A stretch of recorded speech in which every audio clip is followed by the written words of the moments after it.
Welcome back to my YouTube channel. Make sure to like and subscribe to the channel for more interesting stories like these. Now, let's get into today's story video. Found my girlfriend was cheating on me with a close friend, so I had him arrested and ghosted her. So, as a longtime Redditor, I've decided to tell you all about a story that just ended. I've created a different Reddit account only for this, since I want to protect those who aren't members of the Reddit community, and I've changed everyone's identities. Please let me know whether this belongs in r/pro or if it should be moved someplace else. I've never posted in this sub before, but a buddy suggested I do so. Please accept my apologies for any grammatical or spelling issues. The TLDR version will be at the bottom, but hold on tight because this is going to be a long one. Information about the background: incoming sadness. My wife Rachel and I grew up in a medium-sized town of roughly 30,000 people. We met when we were little, I'm guessing around the ages of 6 or 7. We were almost inseparable. When we were 16 years old, we started dating. When we were 18, we headed out to look for work in a city just a few hours away. We were married and had bought our first house before turning 20. When she was 22, we discovered she was pregnant with her first child. Then disaster struck. Around 5 weeks before her maternity leave, a big shelf unit toppled and crushed her. According to what I was told, she and our child were both slain instantly. 2 of her employees were also injured in the accident. One of them was paraplegic and had to have his leg amputated. To conserve money, the company she worked for decided to maintain using outdated shelving that had been deemed unsafe rather than replace it. I still haven't forgiven the executives and management personnel who made that decision, since they destroyed my love while also eliminating our pregnancy. It wasn't long before I was told I had a choice about how to proceed with what her business referred to as compensation, but I referred to it as blood money. They intended to avoid a lawsuit by reaching an out-of-court settlement. I, on the other hand, was out for their blood. To be clear, this isn't the revenge, it's still in the background. Fortunately, due to media attention and the participation of numerous politicians, the situation was quickly settled in court, about 3 years, with a settlement for all parties that was over 10 times the amount that they had first pledged. They were substantially punished for violating workplace health and safety standards, executives were sacked, some were imprisoned, and so on. Perhaps this is a story for another time, when I'm more at ease sharing it. At the time, I was still employed in telecommunications. While all of this was going on, my mother, bless her soul, had moved in to help me. I'm sure I would have cried if she hadn't been so interested. I was awarded a promotion around this time, although it entailed substantial travel around the state.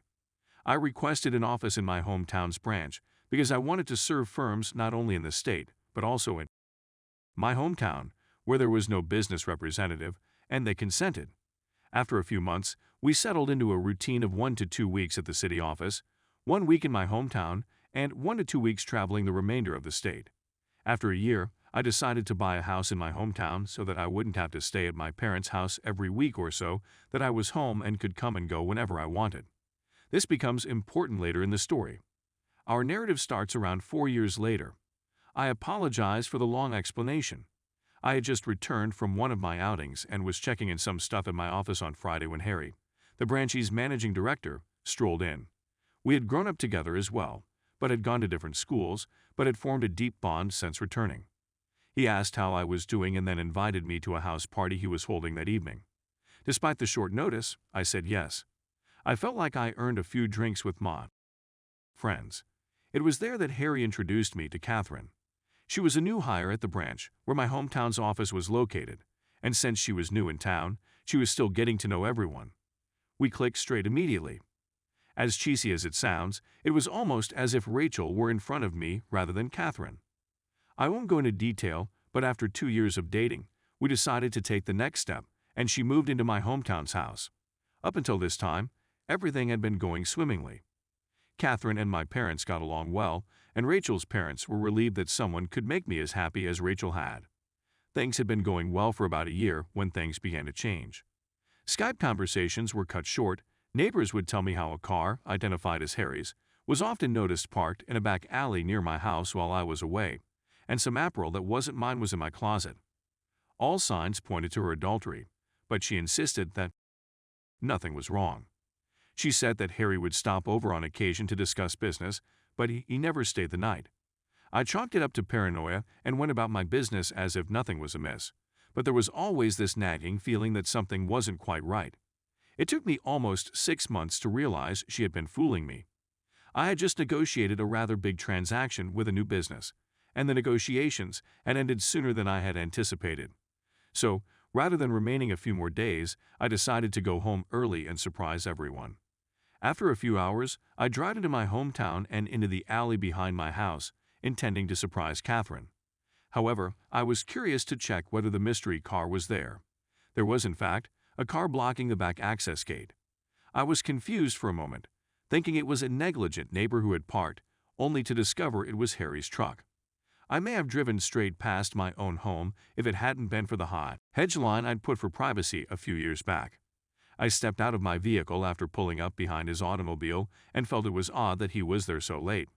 He had always left by now, she remarked. As I approached the back of the house, I saw something that made my stomach drop. Catherine and Harry were squabbling in my kitchen. I became utterly immobile. Time had stopped. On my kitchen bench, my close friend was having with my girlfriend. I was at a loss for what to do. My mind was racing with so many ideas. Was I dreaming or waking up? Why were they having in my house? Disappointed, I turned and went away without anybody noticing. I sat in my car for what seemed like an eternity. I burst into tears, hard. However, the sorrow quickly turned to wrath. The same fury I felt for those who were responsible for Rachel's death. I wanted to cause them agony, badly. I am a pacifist who does not support violence. I knew I was going to punish them and destroy their lives at that point. And what better time than now to begin started?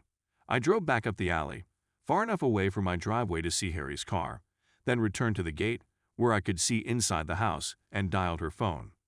When the phone rang, they were still going for it. They both did a second take when they saw my name on the caller ID. They let it ring since I could see she was contemplating about answering it. After a few seconds, they were back into it, and I called again. This time, she did answer. I hung up while she was responding and went back to my car. She returned my call as quickly as I did.